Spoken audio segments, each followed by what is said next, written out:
আপনাদের সকলের সহযোগিতায় এবং দুর্গাপুরবাসীর আন্তরিক চেষ্টা এবং উদ্দীপনায় আমরা তৃতীয় বছরের জন্য দুর্গাপুরে অত্যন্ত সমারোহের সঙ্গে আমাদের দুর্গাপূজার অন্তিমে মাতৃ প্রতিমা নিয়ে কার্নিভাল অনুষ্ঠিত করতে চলেছি। আগামী 14ই অক্টোবর যে জায়গায় এটা হয় ওই উইমেন্স কলেজের সামনে মূল মঞ্চ হবে, ওর সামনে দিয়ে রাস্তা ধরে আমাদের সব যেসব প্রতিমা এই নিরঞ্জনের ব্যবস্থায় আমাদের কার্নিভালে অংশ নেবেন তারা সকলে ওই রাস্তা দিয়ে তাদের একটা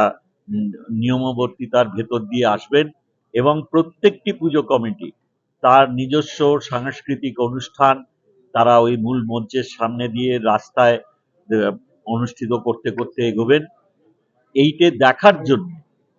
দুর্গাপুরের মানুষের ভেতর যে উদ্দীপনা আমরা লক্ষ্য করেছি সেইটা বৈদ্যুতিন মাধ্যমে আমাদের মাননীয় মুখ্যমন্ত্রী দেখে তিনি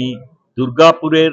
জন্য বিশেষ করে আমাদের অনুমোদন দিয়েছেন এবং আমরা আশা করব যে এই উৎসবান্তে যে আমাদের কার্নিভাল অনুষ্ঠিত হবে তৃতীয় বর্ষের জন্য সেটা আরো মানুষের সাড়া জাগাবে এবং আমরা এই জনপ্রিয়তার নিরিখে আমরা মানুষের দরবারে আমাদের দুর্গাপুরের নিজস্ব সংস্কৃতি বৈশিষ্ট্য যে আছে ঐতিহ্যময় তা আমরা তুলে ধরতে পারবো। সকলের ঐকান্তিক সহযোগিতা এবং এই কার্নিভালে উপস্থিতি আমি কামনা করি। আর আপনাদের মাধ্যমে আমরা সকলে এখানে আমাদের ডিএমসির প্রশাসনিক বোর্ডের চেয়ারপারসন আছেন, আমাদের এডিডি এর চেয়ারম্যান আছেন, আমার ভাই পাণ্ডবেশ্বরের বিধায়ক নরেন্দ্রনাথ চক্রবর্তী আছেন, সকলে আর বরিষ্ঠ আধিকারিক আমাদের জেলা প্রশাসনের ডিএম, কমিশনার অফ পুলিশ, আমাদের ডিসিপি ইস্ট, আমাদের কমিশনার কর্পোরেশন, এসডিও সাহেব যিনি